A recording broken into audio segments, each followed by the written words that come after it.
What is up, everybody? Welcome back to another video. In today's video, we are here with some Detroit Lions news. We're back with some Lions free agency news, and today, the big domino has fell. The big news is here. The Detroit Lions have announced that they are going to be releasing defensive end Trey Flowers. So let's get it started. The city's been down, and it found a way to get up. And when you knock us down, we're going to get up. And on the way up, we're going to bite a kneecap off, all right? And we're going to stand up, and then it's going to take 2 more shots to knock us down.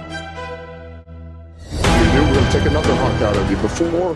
Before long, we're going to be the last one standing.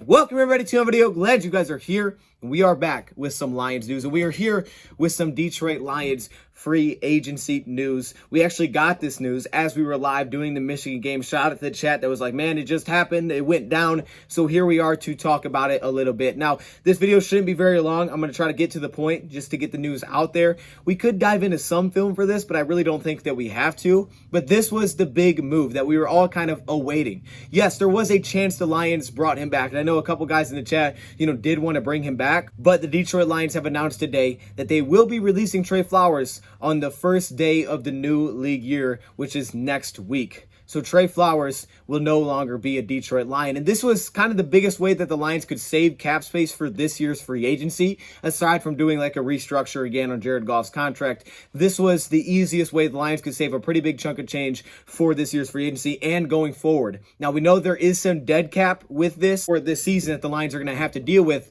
but going forward, it does free the Lions up because this guy had a pretty monster contract. His cap hit for this season was set at $23.2 million, and next year was set at $23.6 million. And we did talk about the possibility of restructuring him to try to save some money, but it was something that seemed unlikely because you restructure a guy, yeah, it knocks down the base salary. This year can save you a little bit of money for this season, but you're also just putting more guaranteed money down the road on the player. And I don't think that's something that the Lions wanted to do. But before we get into all the contract side of things, let's first just talk about Trey Flowers. Trey Flowers was a big signing, a huge signing that the Detroit Lions made when Matt Patricia and Bob Quinn were here. He signed to a 5-year, $90 million deal from the New England Patriots. It was a huge splash for the Lions. It was one of the biggest names that were hitting free agency. Still young. I believe he was actually coming off his rookie contract at the time. They had some really nice production with the New England Patriots, and he was a fit for what Matt Patricia wanted to do defensively, kind of taking that scheme from the Patriots and bringing it over to the Detroit Lions. He was a guy that was going to plug in and fit very well to that. And look, one thing about Trey Flowers is off the field,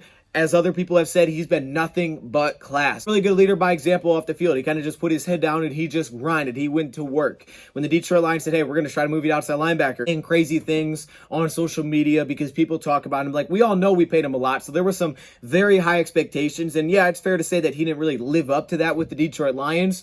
But this guy was great off the field for the Lions. I know he did some help with the community as well. So nothing but respect for Trey Flowers. Now, in his playing time with the Lions, unfortunately, injuries were the main issue here, and it kept him off the field. The first season we had him, he did play in 15 games. He had 7 sacks, 51 combined tackles. He was a good player, including 21 quarterbacks hit. Fit the defense that Matt Patricia was bringing in. He could play like a 3-4 defensive end. He had a size to do it. He is an outstanding run defender with a great motor. And even this past year, we saw some big plays. I mean, you go back to week 1. Who gave us an opportunity in that game to possibly tie it? Trey Flowers. It looks like an easy first down. Game's over, and here comes Trey Flowers out of nowhere who strips it. Lions get the ball back. This was a good player. No question about that. That had some pass rush. Was he an elite pass rusher? No, but he was an outstanding run defender that fit that defense. The issue, however, has been the last couple of years. The fact that he's only played in 14 games in the last 2 seasons, 7 games in 2020 and 7 games in 2021.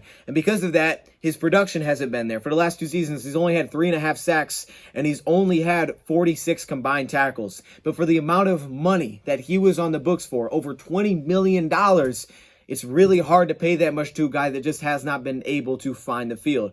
I also think there is a part of it that schematically the Lions could be looking for more of a explosive defensive end at this point. That's more of a pure pass rusher. They could be looking for a guy like that, and holding the number 2 pick, it could end up being that, or somewhere else in the draft or free agency, or someone that's currently on the roster. With his talent, he kind of did fit in anywhere. You could probably put him in any defense and he could carve out a role.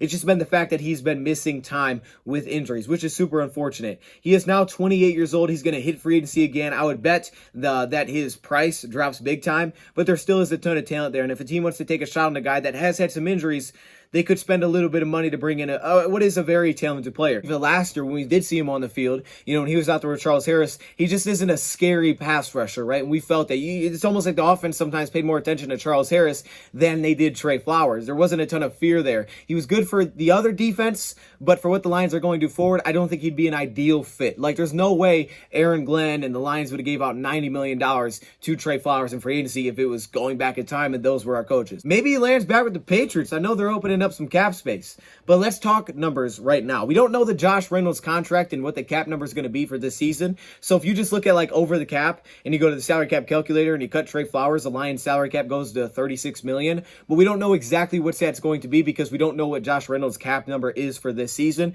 That stuff will all be cleared up in time. We just don't know what that's going to be. But what we know about Trey Flowers is this. His cap number for this season was set at $23.2 million. That is very expensive. I mean, we're talking about a guy that had the fourth highest value in terms of contract when he signed a 5-year, $90 million deal for the defensive end position. The only guys ahead of him would be Frank Clark, DeMarcus Lawrence, and Myles Garrett. If you go according to over the cap and you look at like edge rushers, the only guys that had a higher average per year in terms of price being paid were TJ Watt at $28 million, Joey Bosa at $27 million, Myles Garrett, Khalil Mack, DeMarcus Lawrence, Frank Clark, Von Miller. After that was Trey Flowers at $18 million per season. Pass rushers are going to get paid. They're always going to get paid. But it just did not make sense to have a guy with that kind of cap number for the production that we've gotten, and also because of the time that he has missed. This would have been way too much money to have on the books for. The Lions could have tried to offer him a gigantic pay cut to see if he would have taken that, because maybe he would have preferred that over hitting free agency. But again, I still don't feel like it was an ideal fit where the Lions would have wanted to be paying a guy like Trey Flowers $12 million a year for a guy that's maybe still not an ideal fit playing the defensive end position in this defense. Which, it's not a post-June 1st cut, which will mean that it will help them for this year's free agency. They will open up some cap space for this year's free agency. They're going to open up just under $10.4 million for this year's free agency, $10.38 million. So that's a pretty good amount of cap, and that's just for this season. Then next year, because there is dead cap, but for next year, it takes him off the books. So you deal with the dead cap now. Next season, it's off the books. So basically, next year, you clear up over $23 million as you don't have to worry about that. The dead cap for the season is roughly $12.8 million. Their dead cap is probably going to be sitting around about $20 million, which it is a lot of dead cap between two players, Trey Flowers, Jamie Collins, two guys from the last regime.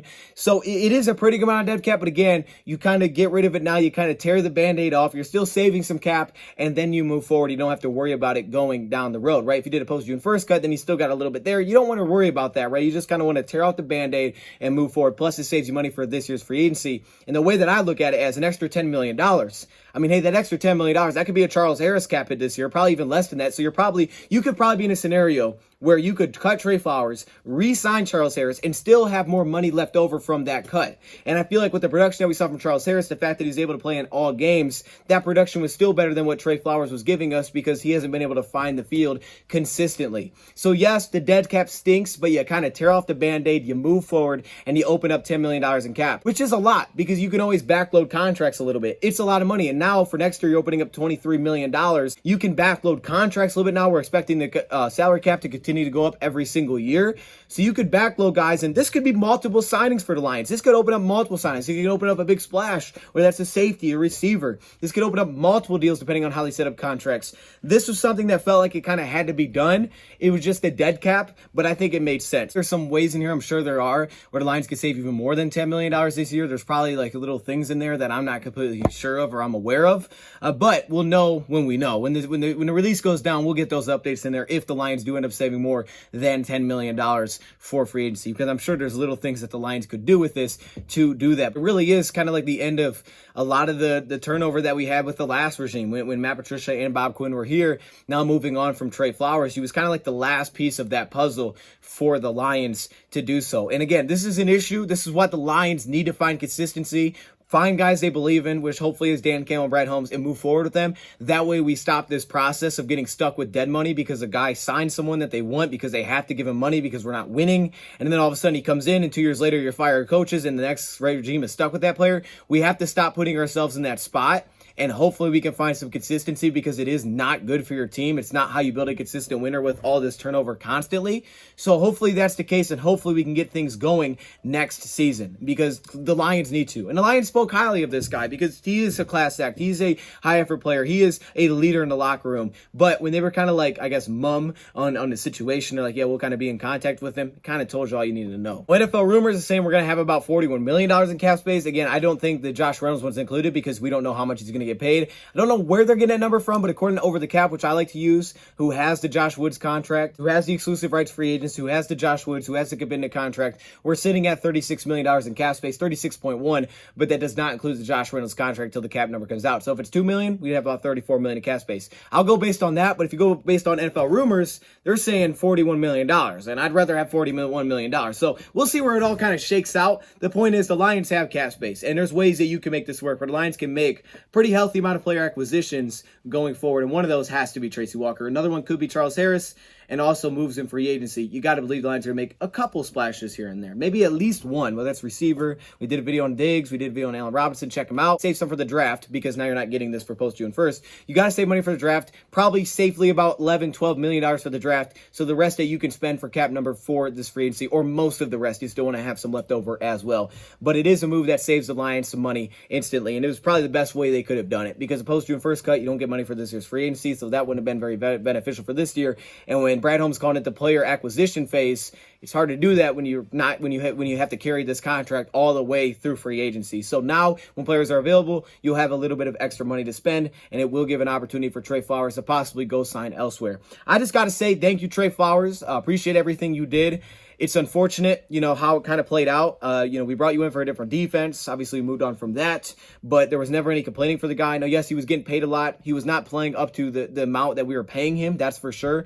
And a lot of that had to do with the time that he was missing. But Trey Flowers was a class act, put his head down. He worked, didn't complain. And, he showed production when he was on the field. Not to the level that he was getting paid, but he played in any role you asked him to play. I like Trey Flowers, got a lot of respect for the guy. End up with someone next season. I'm sure he will, because there is still a lot of talent there. But for the Lions, I think it was the right move to move forward with this, save some money, and head into free agency going a different direction. The Lions are going to release him when free agency basically starts, so keep that in mind, right? So we'll have that money when free agency kicks off, when unrestricted free agents are available. So those moves could be down the road for the Lions. Maybe it could be someone completely different, even though I believe Tracy's coming back. But I think it was the right move. And we'll see what Reynolds' cap number is when we get it. But until then, thank you, Prop, for watching. Good luck, Trey Flowers, going forward. This was a move that I think just had to be made. Thank you, Prop, for watching, and I'm out.